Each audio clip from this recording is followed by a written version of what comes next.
I'm excited. We have two of the most sought-after e-mountain bikes here in front of us today. Pivot Shuttle Amped with the Avinox motor.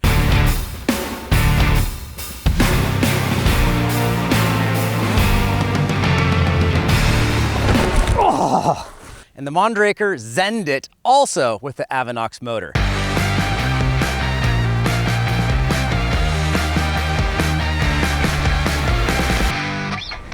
Oh, little burp.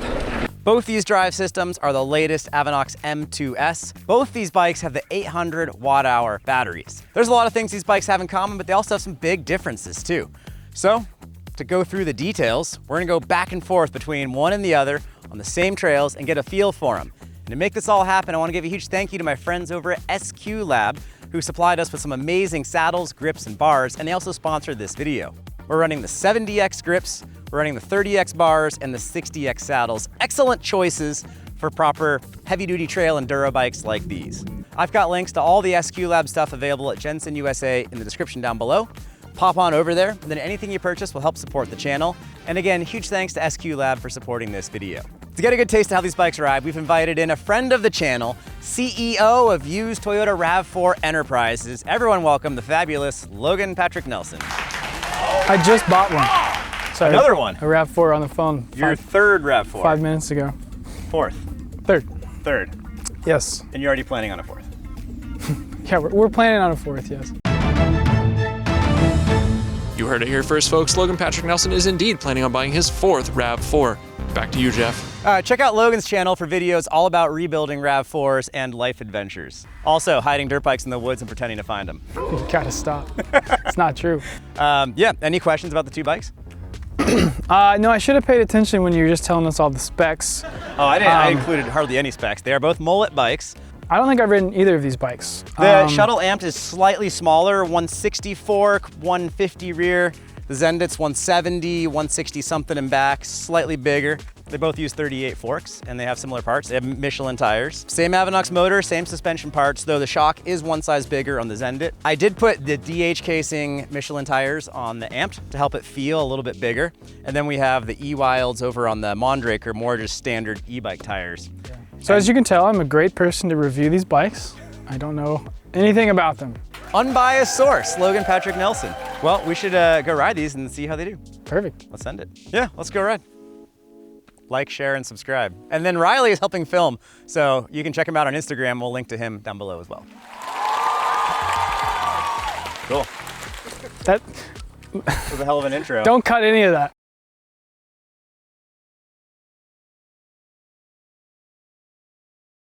You're at 76% battery. And what do you weigh, 150? About, yep. I'm about 175 with this big old backpack. And then, so this backpack's probably 15. And then, well, I'm at 72%. We already got Riley, but you're at 60? 64. 64%, and you're about 180 with a huge pack. And weight probably 200. Yeah, and again, smaller battery. Much smaller battery. Yeah. All right, uphill's boring. Let's go shred. Oh, oh my gosh. Oh.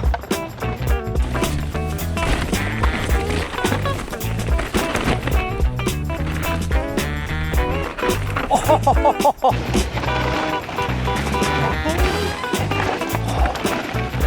So slidey. A lot of sliding, yeah. Ooh, high line, holy shit.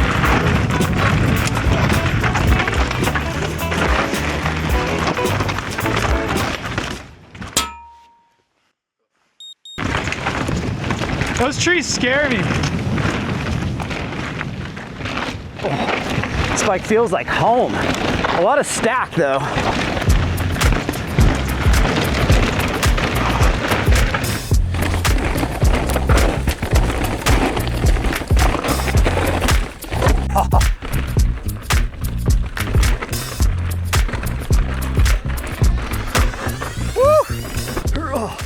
Raw pedal. Oh. Logan's not allowed to dad groan. He's not a dad yet. I've been doing that a lot. I gotta stop. We've ridden mellow blue flow trail with some sketchy fast loose corners. Yeah, it's like slightly, yeah, turns without that much support. You're kind of like two-wheel drifting. Yeah. Both of the bikes I feel like turned kind of similar, but also slightly different at the same time. I know, which is tough because it's not an exciting thing to argue about on the internet. But the point is, on a blue trail like this, the differences aren't as pronounced as I think they will be later. Having not ridden either of these bikes significantly at all, I did feel very at home pretty immediately on both. I think I like this one just kind of immediately off the bat, but I've barely ridden both. No one knows what this one is. That's the Pivot Shuttle Amped. I put my hand right here. Yeah. Who watches videos in 2026? We listen to them. I think you... Comment below. Anyway. Hey guys, Riley here doing some editing. Jeff seems to think that people are only listening to his videos. Logan and I both think people are watching and tuning in on YouTube, on screens, like YouTube is made for. If you're watching the video, can you comment watching? If you're listening to the video, can you comment listening? That way we know what's actually going on. Okay, back to the video. Thanks for your help. So I put these Michelins on both these bikes, and I'm surprised. It feels like the E-Wild tire is a softer, grippier compound than the DH tire. Well, it's funny you say that because I don't know if tame. you may have seen, but I mean, I feel like I slid out a little bit more on this bike. Huh. When I felt like I was pushing about the same. Usually DH tires are like gnarlier, grippier, more supportive. So maybe we got to let some extra pressure out of that. They're both 22, 24 front and rear. We'll live and learn. Let's go do some living. All right, is everyone with the bike ready to ride said bike? Oh, I want to do that high line on the left.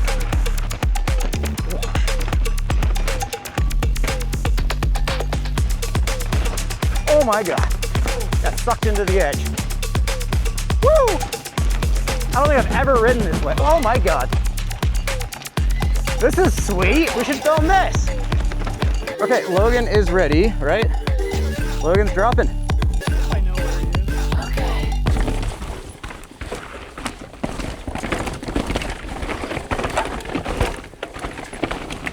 Okay. Here we go.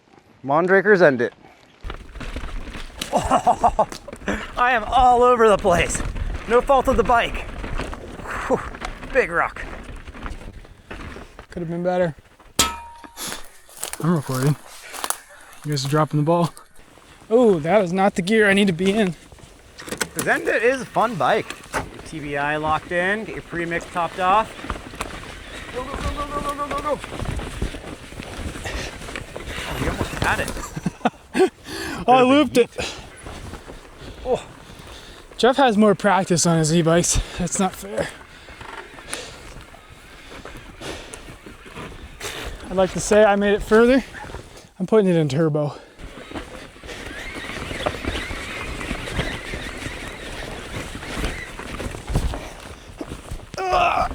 No. Oh, I made it mostly. Descent on the Amped through the roots. But now I know it's coming. Oh, okay. Oh, okay. This is fun and more supportive. This is Logan on the Mondraker on the little Rudy, on the Rudy section.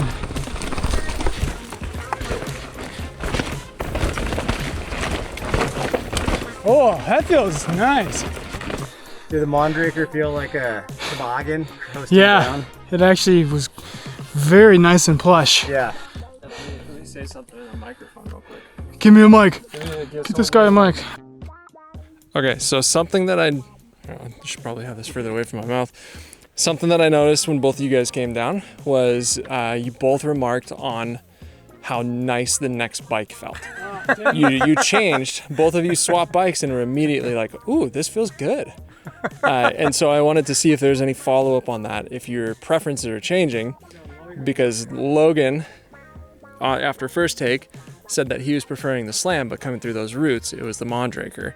And Jeff, I think it might be the opposite. You've been talking up the Mondraker for the last few days. I like that Mondraker, it's sick. For me, the Mondraker is more of a typical modern enduro bike through that, whereas the Pivot more responds to body English and rider manipulations. The Pivot rides a little higher in its travel. It has a little bit less, but it was surprised, even despite the travel differences, it felt like it was happier being higher up. So you could, I don't know, you could just push into it more and it had more support. Whereas the Mondraker felt more like what bikes have been trending towards, which is longer, plusher, more stuck to the ground. That's what it felt like to me. Both are fun. Both are really cool.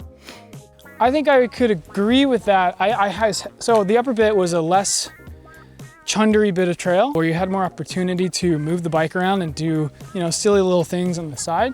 So I think that's maybe why I was enjoying the shuttle more, because I felt like it just felt lighter to me. But then when we came to this section where there's really not that much opportunity to, I don't know, be funky or like hop around, this felt really good just going straight through the roots. Definitely like a noticeable amount plusher. So, I mean, if my focus was riding the steepest, gnarliest trails all the time, so far I might be on Team Wandraker. But will it come at a detriment to your jumping? Stay tuned later in this episode. Oh, that's bottom out. You can hear that bottom out from a mile away. Very one-line trail.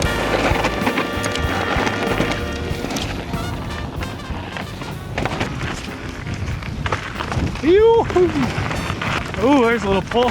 I'm not gapping into here. That's sketchy. That's a Logan line. Yo, yeah, that was nice. Oh, can we clear that? There's some nice pulls. Let's go see if we can compare how these bikes feel on found jumps.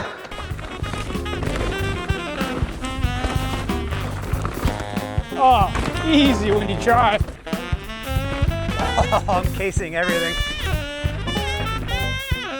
Oh, I didn't feel... You didn't make it. I felt really good on this bike. Nice. Like, I was actually surprised. I overcleared. Wow. When I watch an enduro racer going really fast on a video, I'm like, oh, it looks good. That's what I feel like when I've been riding this bike. Nice. I'm like, oh, I'm in a great position. I'm going so fast. I don't know, it has been giving me a lot of confidence. Whoa. Still cased it, but this thing feels a little bit more solid. Oh. Nice. Okay. Yeah, I did clear it, but not with the same confidence. Yeah, I get more nervous just going fast on this trail on the pivot. Yeah, I was getting bounced around a ton. Yeah. Like the rear end was like boing boing. It's not as planted. Definitely not. It does like to pop nicely, but the Mondraker pops pretty dang good. I am. Oh. Okay. Wants to bounce and smash in a fun, oh my gosh, way.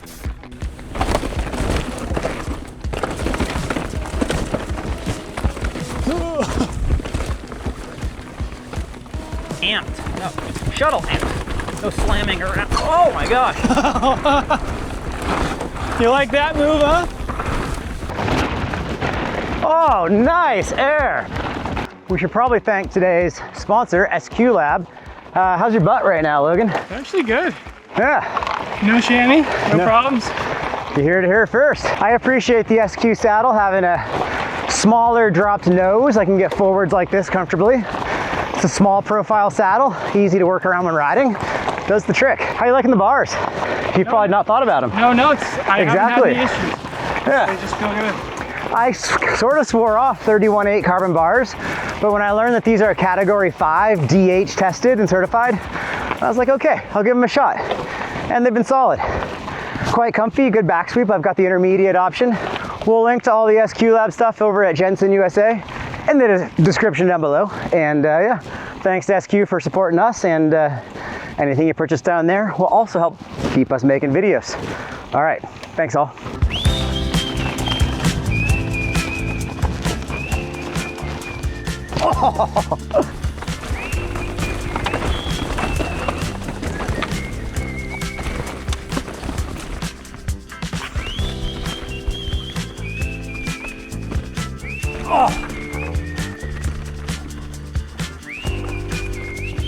Oh, better backside than that. That wasn't the line.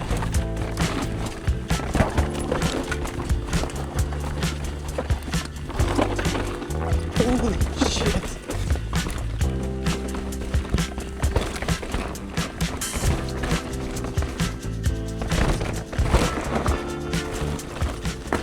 This one, that one, the other one, because one. How'd it feel? It's kind of a chaotic section, at least it has been for me. And I felt more chaotic on that bike. Sure. I felt definitely more planted on this bike. Yeah. Able to like able to go more of the direction That I wanted. required less, the Mondraker required less thinking, less planning ahead, more just letting it go. I think you mentioned this earlier, but you're more above that bike, Yeah. maybe? And I think I have noticed that where I like the feeling you really get into this bike and you get low into a really sweet attack position and like you feel fast. And He means low and in the attack position on the Mondraker. the one that I'm holding. Yes, they're gonna be listening, not watching.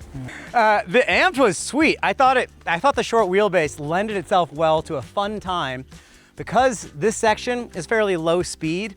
With the amp, I could just kind of put it where I wanted to, and it was just easier for me to handle through that slightly lower speed stuff. And yeah, it wasn't quite as planted and grippy and everything, but because we're going slower, it didn't matter as much. But both were fun. Fun section of trail, sketchy at the same time. And yeah, that one was easier to ride at first, but then I probably had more fun on the amped eventually, just because I got used to the section and more used to the bike. And yeah, let's go do some more riding.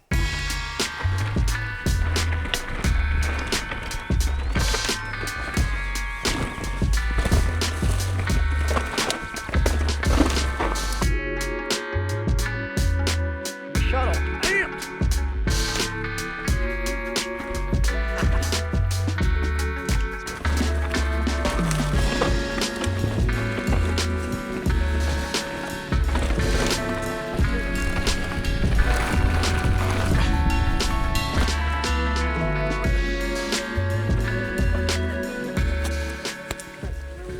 We're wrapping up 4.5, 5 hours of time on these two bikes going back and forth. Which bike did you have more fun on? Mondraker. I liked how confident it made me feel, and that's a nice feeling. I liked how the Mondraker felt when the trail got steeper, when it got gnarlier. Also for cornering too, it felt a little more predictable. The Mondraker, I felt like I could ride it in a couple of different ways. I could get low, I could be a little bit higher, I could square corners off, I could round them. The pivot works great, but it's a little bit more specific. You've got to be a little bit more centered in the bike, and it felt like I had to use more strength on the pivot, which was kind of weird. Do you remember what the prices are on these bikes? No, I think you said 15 for this. $14,999, let's not get exaggerated. And 10 for this? Yeah, I think that might be 10.8. It's a lot of money for either way. But was there a $4,000 difference in fun aboard these two bikes? Definitely not. Yeah. Yeah, I had more fun in this one, but that's not saying that I didn't have fun on that one. On less chunky bits of trail, I liked how much pop I could get out of the pivot. Yeah. So that was really nice. I mean, it's a thing I like to do is pull and do really dumb things. If I was riding the pivot at our local mountain, I would probably lean toward it. Yeah, pivot's great for stuff like that. I think for seated riding, the pivot has an advantage for more rolling terrain where you're actually sitting down, because that slacker angle feels pretty, feels pretty normal. Whereas on the Mondraker, it's a steeper seat angle. I have a harder time handling it on flatter terrain while seated. It's not really built for that. It's built to go up or down. The pivot's slightly more all around. Well, thanks for riding today. I think both these bikes are solid, kind of slightly different, targeted suspension travel and all that, but both are legit. Thanks to SQ Lab for their support. Thanks to Riley for filming and helping edit. Thanks to all of you for watching. Please subscribe to the channel, the red button down below. Leave us a friendly comment. Pop over to Logan's channel, give him a subscribe. Pop over to Riley's Instagram and you can follow him. And with that, we'll see you guys in them comments. Peace and wheelies. How's that for a video?